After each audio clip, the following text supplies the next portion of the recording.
You want me to stop eating sushi? I only eat sustainable fish. How am I supposed to get my omegas if I don't eat seafood? It's honestly so unreasonable and unrealistic to expect people to not have fish in their diet.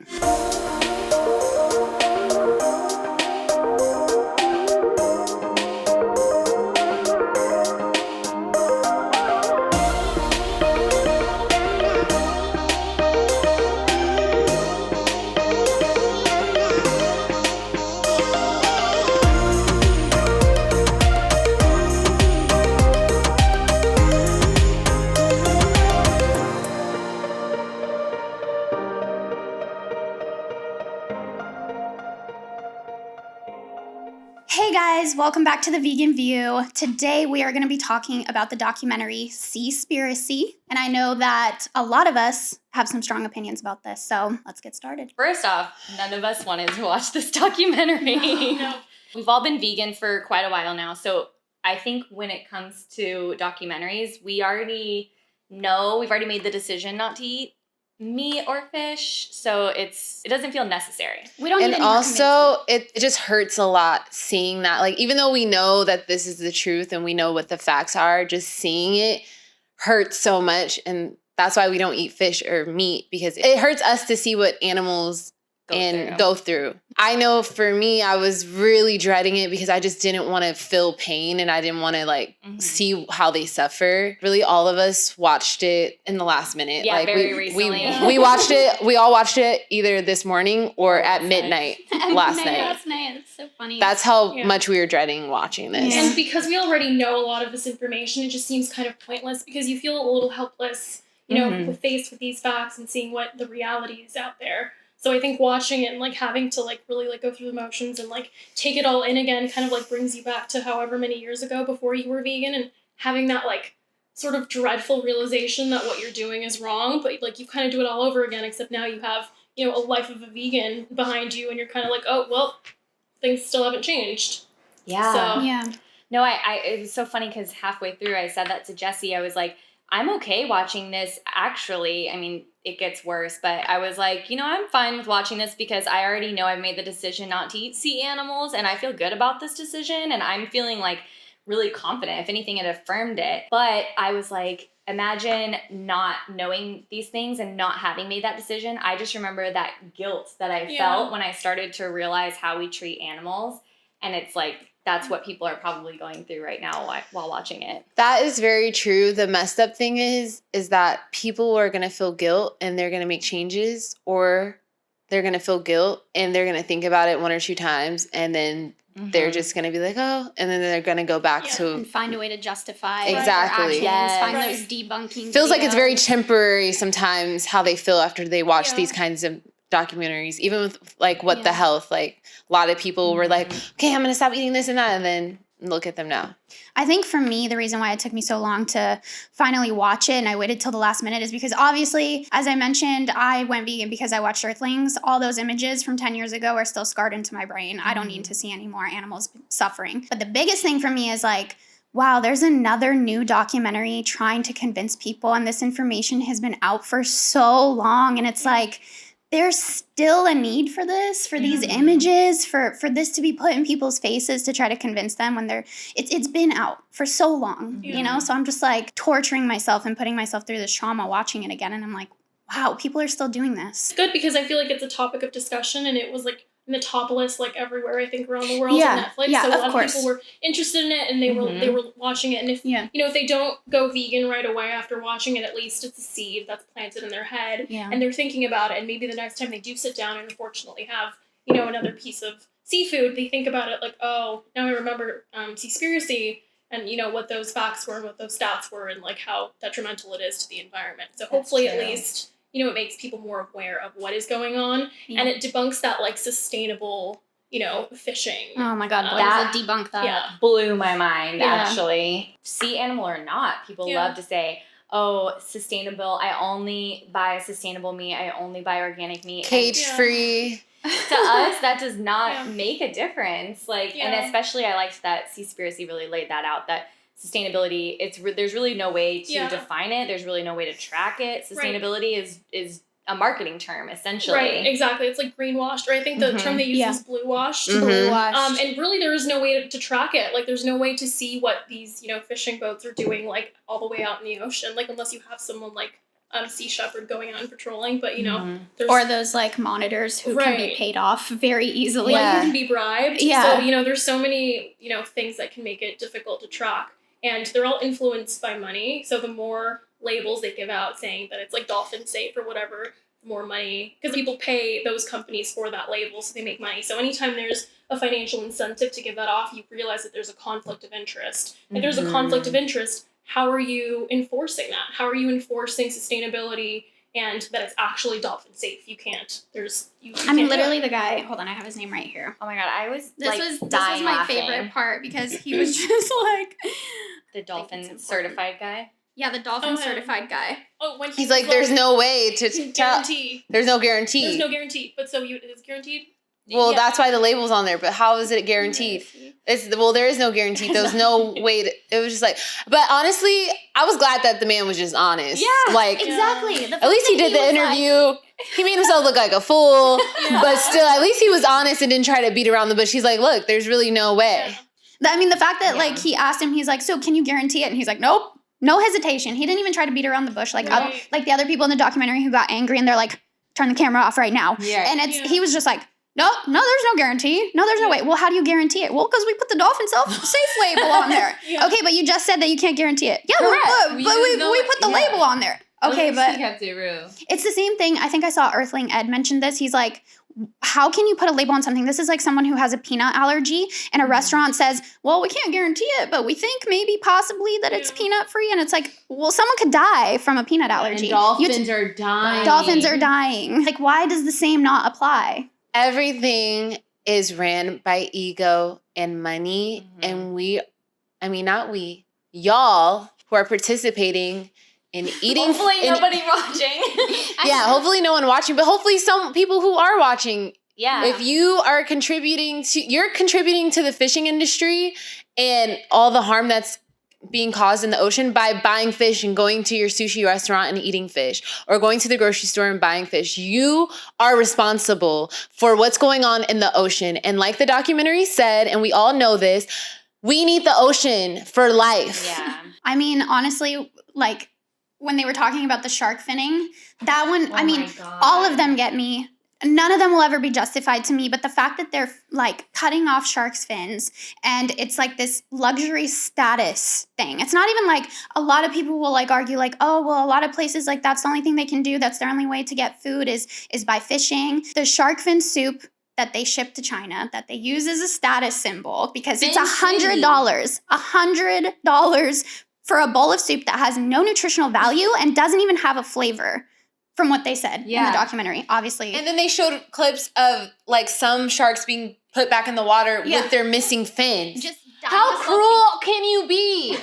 Who does that? It's sick. That's disgusting. Yeah. What kind of human are you? Like literally. At the end of the day, I think the reason those things happen is because there's a demand for it, and if you believe in anything, supply and demand, that until there is less of a demand, it's not really going to stop happening. As cruel as it may seem, like the person like doing it is really, it's part of their job. Yeah. Like, slaughterhouse workers, they're just doing their job. So until there is a reduction in the demand, it's gonna keep happening. So that's why consumerism is so important. Yeah. A lot of meat eaters will always argue like, well, what about the people whose job it is? Like they have to feed their families. And I'm like, well, if there wasn't a demand for it, I'm assuming there would be another job. Maybe that wouldn't exist. Yeah. It's just that your demand, you purchasing this is what's fueling this at the end of the day. Nobody's talking about these people who have this as their job and they have to feed their families. We understand that. We're not talking about them. Honestly, I personally am not talking about them. Yeah, no, we're not talking about them. Talking about you people who are spending, we're like attacking the vegans. I'm sorry. I know that most of the people watching this are vegan, but like, and now those few people who might find us that aren't Mercy vegan. for Animals has a program where they work with farmers who either have like dairy farms or things like that. And they work with him to help them transition. Yeah. Because at the end of the day, I really don't think that most of these farmers like want to be doing it. It's like it's their livelihood. It's what they do for a living. So if there was a way for these farmers to make, like cashew cheese or some other alternative, I think they would do that. I think farmers want to do something that people are gonna people are going to love. It just makes sense. Like, financially, they want to have, like, a lucrative business. So I think these companies like Mercy for Animals, I'm not sure if anyone else is doing this too, but I feel like we really need them to be helping them with that transition, because I love hearing those stories. Yeah. And I think, the same could be done with these fish farmers. They could be in a business where they're having alternatives or, something else. I mean, I do think we have to mention, though, that the government is subsidizing a lot of these practices. So even though I do think supply and demand factors in a lot, I think that the government subsidizing this until they stop, then like nothing's going to change, because I just remember at the beginning of the panoramic when when all these farmers had, an over, like they had too many animals basically and not enough demand because people were in their homes and they were just and killing restaurants them were closed, anyway. and they were just killing them anyways. And the government was subsidizing, they were sending these farmers these huge paychecks, which to me is just so crazy, but it's all intertwined. And I think that's one of the biggest things for me is whenever people are like, oh, I heard this that debunks SEASPIRACY, I heard this, I heard that. I'm like, where's your source?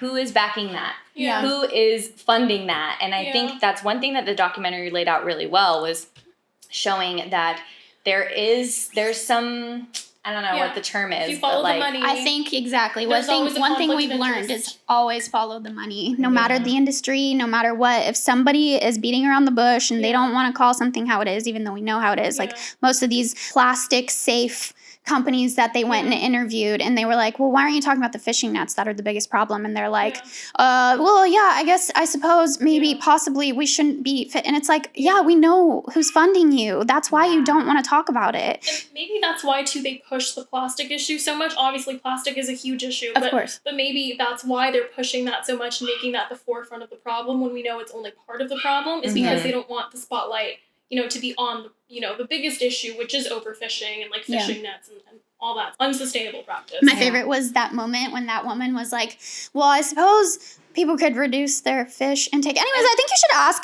Diane. And then she goes, eliminate or reduce. Anyway.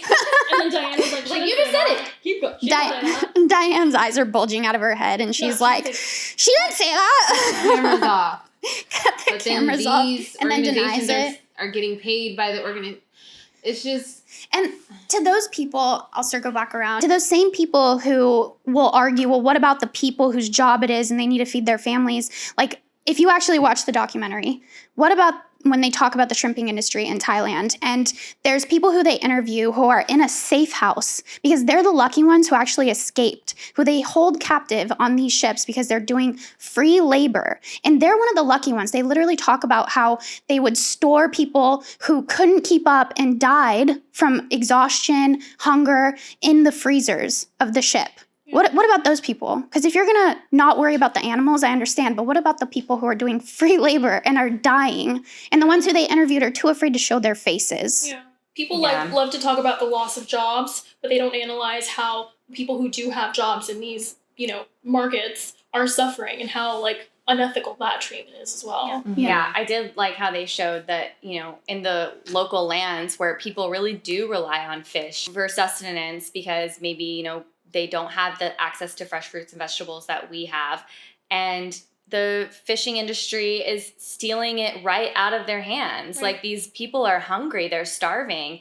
And not only could, if everybody stopped eating fish, could we end world hunger? But also, it's just right in front of you. You're literally blatantly stealing from people that absolutely need it to survive. Right. To put money in your own pockets. It's just so selfish and greedy. I mean, they talked about it. She literally said, the woman that they interviewed, that the government pays $35 billion in subsidies to the fishing industry to keep it going, and it would cost $30 billion, $5 billion less to end world hunger. But ending world hunger isn't profitable to a lot of these industries, so there's no real incentive for them to do it. No one's going to give them a gold star, so right. What does it give them? What's the purpose? There's no money incentive.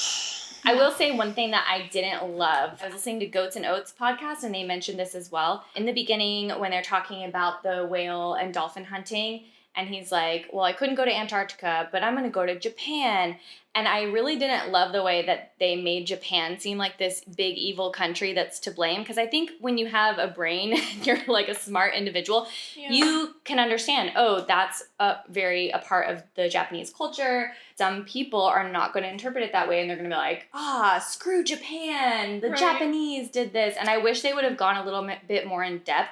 You know, you don't have to excuse the practice, but you can explain, like, where it came from and the history behind it without, like, I don't know. I think also the current climate that we're in. It bothers me when people, like, point to a culture and they blame a culture for something when it's, like, it really just depends on where you are, what, I guess, type of animal you eat. Like, for some, like, dogs are, like, you know, loved, like, family members, but for others, it's just not the case. So, they'll eat that. Or for, some people, goats are loving family members, and then in other parts of the world, that's, like, their main source of meat. Obviously, it would be great if no one ate anything, but just pointing and blaming culture is not, that's not, like, the solution. So we really need to think objectively about how we're making the situation better for everyone involved, for people who live in a region, and, obviously for the animals who shouldn't be dying in the first place. I think it gives people a reason to, like, point fingers.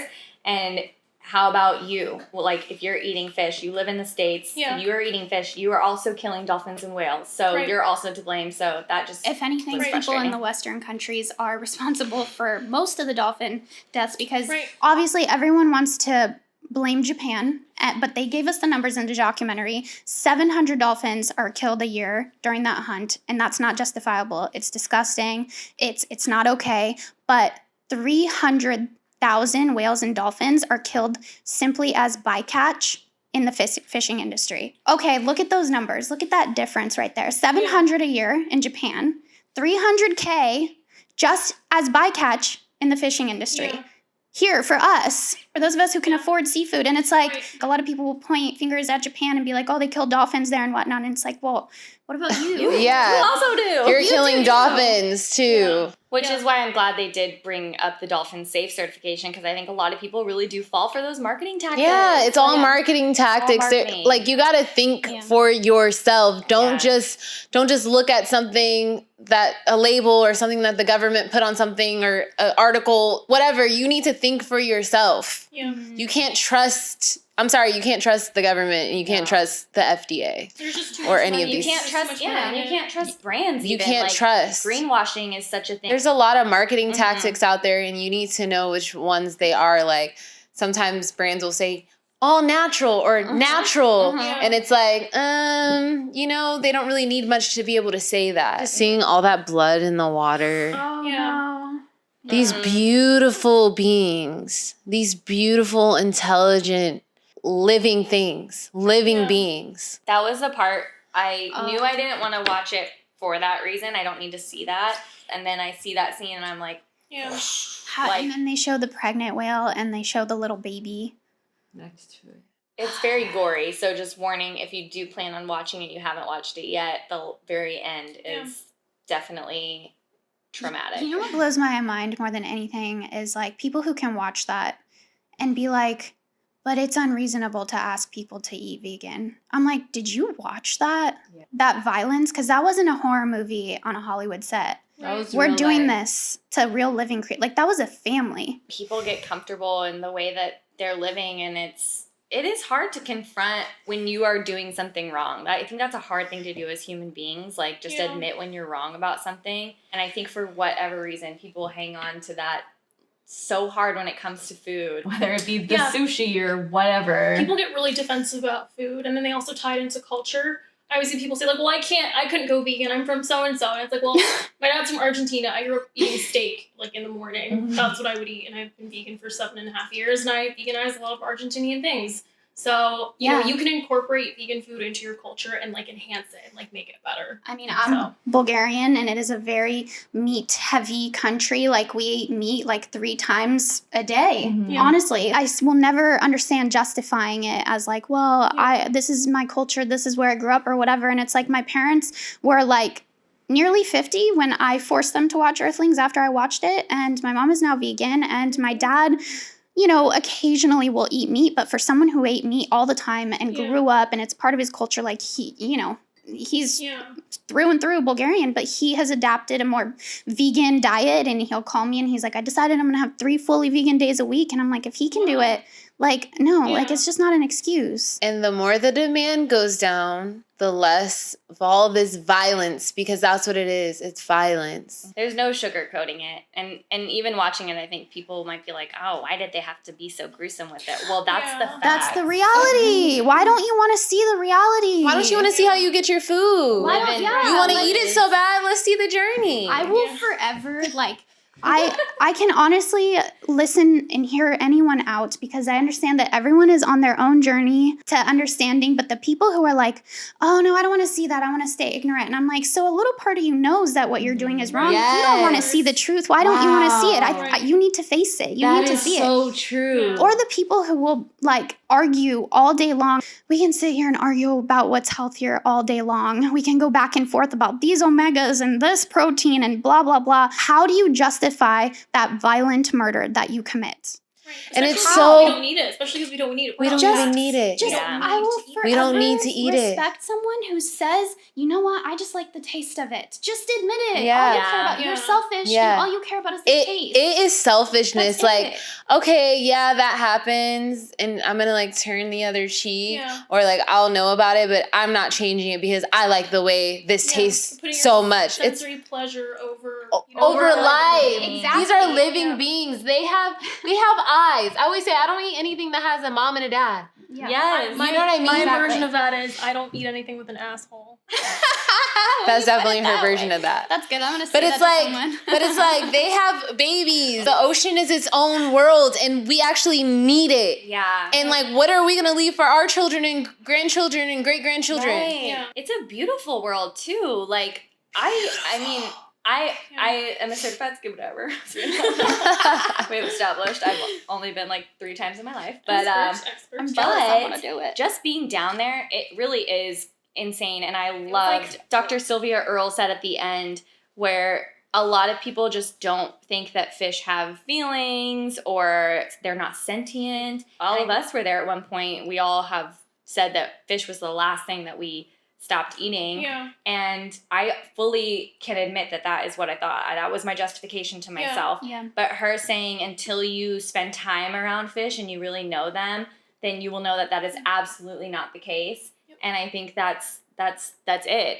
We don't spend time around sea animals. We really don't see them that much. That's a whole other world that's beneath the surface that we can just like. It's so easy to It's so easy to disconnect. Yeah. Even disconnect, and even like you going to like an aquarium, it doesn't know justice. Like you really don't know. Like you don't know the life of that animal and like what role it plays in that specific ecosystem and how important it is. So important. It's not in its ecosystem. It's removed from its natural ecosystem. Exactly. So even the way you see that animal in the aquarium behave, that's not necessarily who they are. They're in captivity. Yeah. You're seeing whales or dolphins at these amusement parks doing tricks and stuff. Like, it's just humans just need to do better. Stop being so greedy and egotistical. And just think about, like, we have, as human beings, we have an advantage because we can, like, talk like how we talk and like move and like we kind of have power and control and we have technology and we have all these things, but it's like, don't take advantage of that. That doesn't mean like just because you can catch a fish and that fish can't really defend itself, don't take advantage of what you're able to do. We all share this earth. Oh my God. We are not the only ones that matter. It really pisses me off. We think that we are the only creatures on this earth. We're the only things that matter. We share this earth with other creatures. We may not speak their language, but they are there and they have a mom and a dad and they have feelings and they like the way fish swim together in a group. Like there's stuff going on and we may not understand it, but it's there. And the fact that we think we're entitled to entitlement just because it tastes good. Like that's our only reasoning it tastes good and we make money doing it. That's our only reasoning. How do you not look at animals and just nature and the way that they exist on the same planet as us and think like, oh my God, that's so precious. We need to protect that. We need to, like, we're capable of so much, yes, but like we need to make sure that we protect this because we're so lucky that they exist at the same time as us. And recognize your value. And recognize their value. Instead, we take advantage. We're like, no, let me kill it. What? Let me take this big ship that I'm a human, so I'm able to make a big ship and make big tools and fishing equipment to take advantage of them. And even the people who enjoy just the taste of it, oh my God, you eat something, that's like 3 seconds, you're chewing it, and then you shit it out the next day. And honestly, we love food. This I love food, but you are killing this planet. And I'm sorry, but like every time that I hear about a new possible endangered species, I'm like, that means more humans to look at. That's it.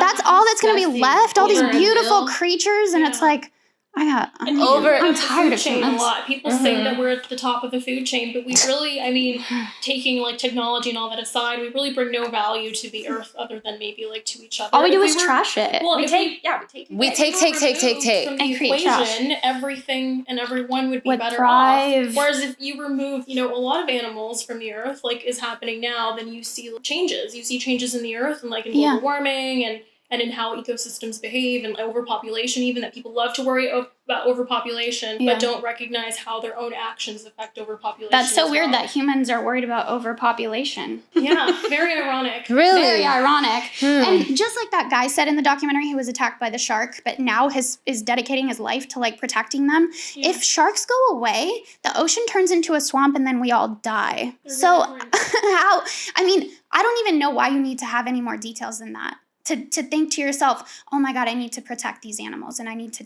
make some changes in my life. And with the fish you're eating, it's not even good for you because with all the fishing and all the gunk and all the nastiness we're putting in, y'all are putting into the ocean.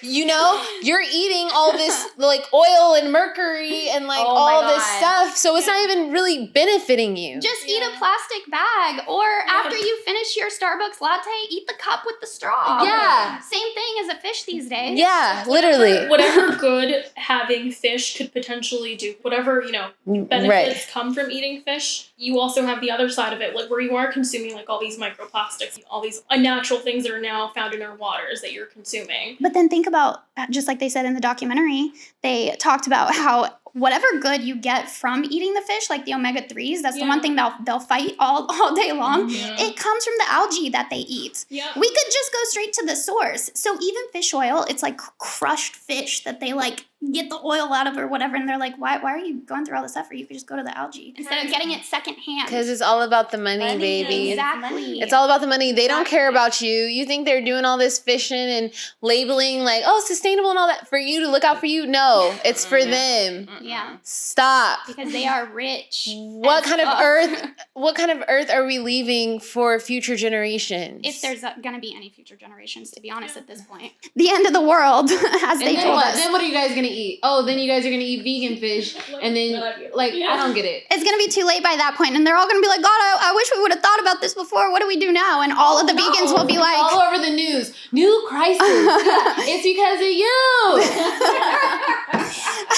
Not you vegans who are watching the Vegan View currently, but make sure that you forward this to Aunt Barbara or whoever isn't vegan and argues with you at Thanksgiving. Just make sure you forward this to her because I think that, she might have to face some things. Yeah. Kidding. If you're Barbara and you're watching, we love you. I'm sorry. It's okay if your name's Barbara. I just use that as an example. If you have an Aunt Barbara who fights about veganism, that's it. We stand a vegan Barbara. One thing that actually blew my mind, the salmon...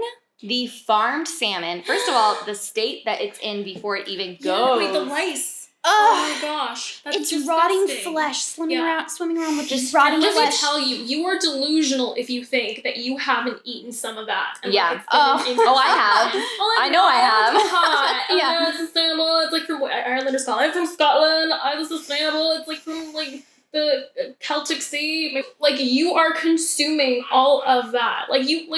You really are like insane if you think that like what you're eating isn't that. No, we know this about like the meat industry, how they like cut off like the tumors and stuff like that from the beef.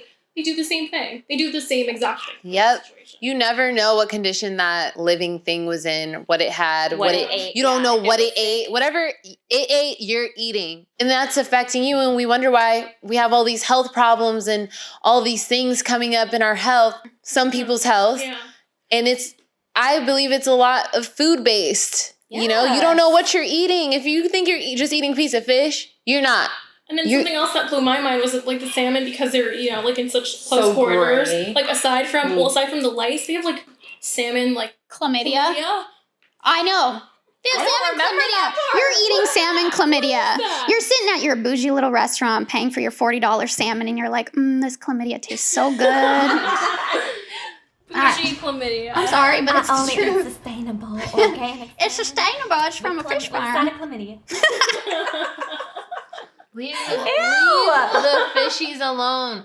You know, fish are friends, not food. You heard that, Miley? Side note. Can we talk about her for a second? Mm-hmm. When she came out and she said that her brain wasn't functioning well because she was vegan and whatnot, let me tell you, that girl has not been vegan for years. Do you want to know why? Because I have friends who have served her at a restaurant 4 years prior to her big admission saying that veganism was fogging her brain. And guess what she ordered? A full roasted chicken. So, I don't know, Miley. Maybe you should stop bashing veganism and own up to the fact that you weren't vegan for a very long time, babe. Oh my God. You have been exposed, Miley. I actually would be so curious to see what she thinks about this documentary, because she wrote that whole song about her blowfish and how much she connected to her blowfish. And then Pablo the blowfish. We all remember Pablo. Turn around and eat fish. Weird admission. When I heard that the first time, I cried. Yeah. I feel betrayed now. Yeah. I'm like, so you didn't really care about Pablo. Pablo's rolling over in his little fishy grave right now. He is. Yes, he is. He's like, really, Mom? Salmon, to me, whoever is marketing salmon, because you know there's somebody in charge of it, which is so weird, but you see those Got Milk commercials, you know somebody's marketing milk, so somebody's marketing salmon. Whoever spread this rumor that salmon is the cure for everything, like that is always the first thing people go back to eating after they've eaten plant-based for a while. It always seems to be this like health cure, and it's the cure-all for everything. If you have any issues on a plant-based diet, eat fish and eat salmon and you'll go back to normal. And it seems to be very big in the health and wellness space, that salmon just seems to be a very common thing to eat. And then when you see that, you're like, oh my God, that's the farthest thing from healthy. And sure, maybe there are other salmon farms that aren't as terrible as the one that they saw, but you really don't know and you really can't guarantee. So why would you even take that chance? And you know what's really funny is that if you've ever gone to the grocery store, if you ever look at the fish and you see the salmon, like, you know how they wrap it up in plastic and styrofoam. Sustainable. And you look at your little salmon. If you look at the ingredients, it'll say salmon and it'll say coloring. Yes. Because they put coloring to make it more pinkish red. You know why? Marketing, people. They're just trying to, it's money. It's like the more red it is or pink it is, it's like, oh, that's the better one. Yeah. No. It looks more pretty. Fresh. It's and pretty. That's what they do with beef too. They inject it with coloring so it looks fresh. So it looks like red beef, because beef after a while, I mean, kind of like blood, it starts changing color to get like darker, like purple or brown. It's the same thing. Marketing. I mean, rotting flesh, it turns gray. Yeah. And that's what it would look like. Just like the salmon would be gray. Yeah. But they put food coloring in there. That's so that blew my mind. I know. I mean, and I knew that about beef. Yeah. But when they said that about the salmon, I was like, oh my God, I really actually believe that salmon looked like that. I did too. I had no idea. Yeah. I just thought that salmon was like an orange fish. So I wanted to share with you ladies. You know, sometimes you cross paths with one person, maybe once, they're a friend of a friend, etc. And you follow each other on Instagram, and then you're bored and you're just watching Instagram stories. Well, I was doing that. I was tapping away, and then I was like, hold on, let me go back. This girl that I follow posted this thing that was basically saying why SEASPIRACY is problematic, like one of those like little debunking slides or whatever. Okay. And she wrote this. Veganism is great if you can afford it, both with your money and your time, which the vast majority of the planet cannot. So pushing veganism as a cure-all just ain't it. We need solutions that are broader than that. We need solutions that are accessible to more than wealthy white people, financially, culturally, and otherwise. Miss me with the quote-unquote vegan or bust rhetoric. For anyone who is confused, I am a wealthy white person. I'm not. That is a very ignorant statement because veganism has been around for many, many years. Honestly, since the beginning of time. White people appropriated veganism. Like, we were not the first people to do it. So many cultures have rice and beans, baby. And that's what I and said greens. to her. Because obviously I went back and I was like, I'm going to swipe past this and I'm going to continue on with my day. But then I said, no, I'm going to go back. And I said, listen, like from experience, my parents immigrated here when they were in their 20s, barely able to speak a word of English. And for the first few years, we lived off of rice, beans, and veggies. And occasionally, after my dad got a job, we could afford the luxury of chicken, beef, or fish. I don't know if you're a rich, white privileged woman preaching this and you haven't lived it, then what experience are you speaking from? Right. I'm confused. Because that's none of our stories, so. So I just want to make that clear for anyone else out there who is thinking this. And it's like, if you're speaking to people like, who are you talking to? You can afford it, right? Just like you said earlier. Yeah. You can afford it, though. So who are you talking about? You're not struggling to afford vegan dishes. Yeah. So I'm very confused here. But I feel like it's maybe you're just trying to justify your actions. And it's like ridiculous the amount of money that my dad spends. Still, he's not vegan. It's very difficult for me to talk to him about these sort of things because he's just very, stuck in his ways. Mm-hmm. But just, it's insane the amount of money he spends just, like, on steaks and, like, different cuts of meat. Like, he'll spend, like, easily, like, $80, $90, $100, dollars, depending on, like, how many people he's inviting over to dinner. It's, like, an insane amount of money. I would never spend that much money inviting people over for vegan food. No. Unless, like, I was ordering, obviously, like, from Crossroads for 5 people. It's insane to, like, make that, like, sweeping generalization about vegan food and what people are eating, because you really don't know if people are eating mock meats or if they're eating, like, whole, like, foods. Like, whole foods are, like, or eating out. It's the difference between eating out at fancy vegan restaurants and eating out for all your meals and eating at home. And I've literally been in grocery stores with people before and, like, had to, like, shop with them and, like, they, like, grab meat and, like, I'm, like, looking at the price, like, that's how much meat costs? Yeah. Wow. Exactly. Yeah, it's expensive. So, yeah. And even restaurants, like, this is just one last point I have to make about this. Like, I've worked at 2 restaurants that are very meat heavy. One of them is a bougier, more expensive one, and the other one is a sports bar. The sports bar had a steak on it worth $120.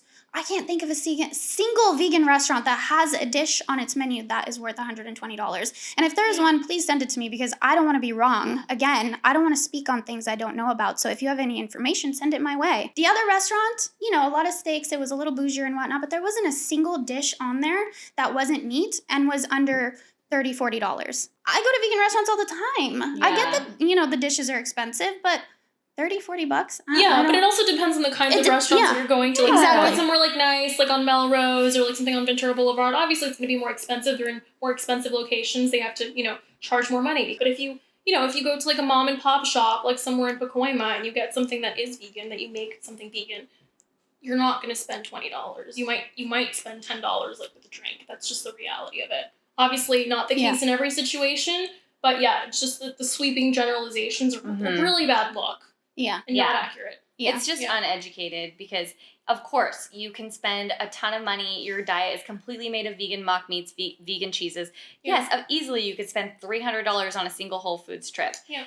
Or you could buy potatoes, rice, beans, some greens, some canned jackfruit, some tofu. Tofu is $1. Yeah. Like, tofu is so cheap. You could do so many things with tofu. And you get, like, the super, like, bougie tofu that's, like got all these, like, extra firm and organic and this and that. It still won't be more than $3. Exactly. Like $2.99. Yeah, maybe. Yeah. No, I know. It's just not, she really thought she did something, but she didn't even watch it. I know. You didn't even watch the movie. She didn't even watch it. She just enjoyed, like, I see you posting your lobster dishes. It's just a justification. Yeah, how much was that lobster dish? That's what I want to know. Because that sounds like privilege to me, honey. Like, there was a time where we all loved fish, so we can't deny that, like, we didn't also like the taste. Yeah. Like, that is a thing that, you know, I also had this thought, like, I can't live without sushi. I can't go fully vegan because I can't live without sushi. But we are here to tell you that there's good vegan fish alternatives out there. You literally won't miss it. And I promise you can live. It's not oxygen. I promise you, it's not oxygen. You can survive without sushi. And there's so much good vegan sushi. Oh my God. When I first had vegan sushi, I was like, okay, it's official. I can really do this.